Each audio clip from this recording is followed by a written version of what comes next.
I recently engaged in a little mass tourism and enjoyed going to a small Cape Breton parish on a Sunday morning.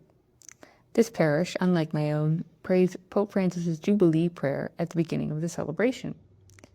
I have been praying it regularly since the start of the year, but maybe the new environment is what made me really pause and think, whoa, the year's almost up. Indeed, if you're listening to this on the day that I'm recording it, we have exactly 46 days worth of Jubilee graces left. Where did the other 332 go? As I stood there feeling a little alarmed, I tried to focus on the words of the prayer, praying them as earnestly as I could and not by rote. The words go, "May the faith you have given us in your Son, Jesus Christ, reawaken in us the blessed hope for the coming of your kingdom." And in another part it says, "May the grace of the Jubilee reawaken in us, pilgrims of hope, a yearning for the treasures of heaven."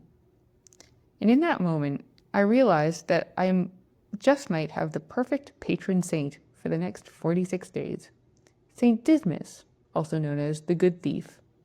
Who in heaven better knows the hope for the kingdom, the yearning for its treasures, and the startlingly little time we possess to throw ourselves open to the Father's mercy and graces?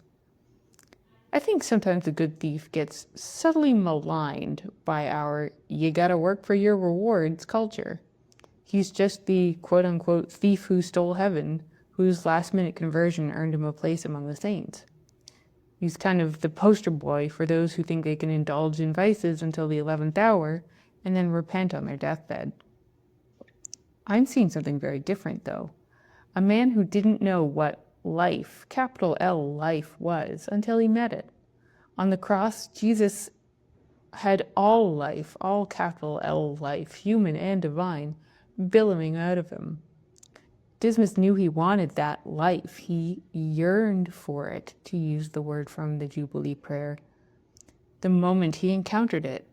He doesn't know the words to ask Jesus to fulfill his yearning.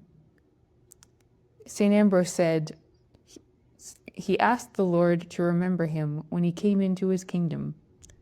But the Lord said, "Truly, truly, I say to you, this day you shall be with me in paradise." For life is to be with Christ, because where Christ is, there is the kingdom. So if you're like me and it's a bit of a rude awakening to realize that the Jubilee is nearly at its close, let's take St. Dismas as our patron. We're not cramming, we're not making up for lost time. We're reawakening, again to use a word from the prayer, to our unquenchable desire for the life being offered us, and we're emboldened to ask Jesus for what he would so love to give us, himself, forever.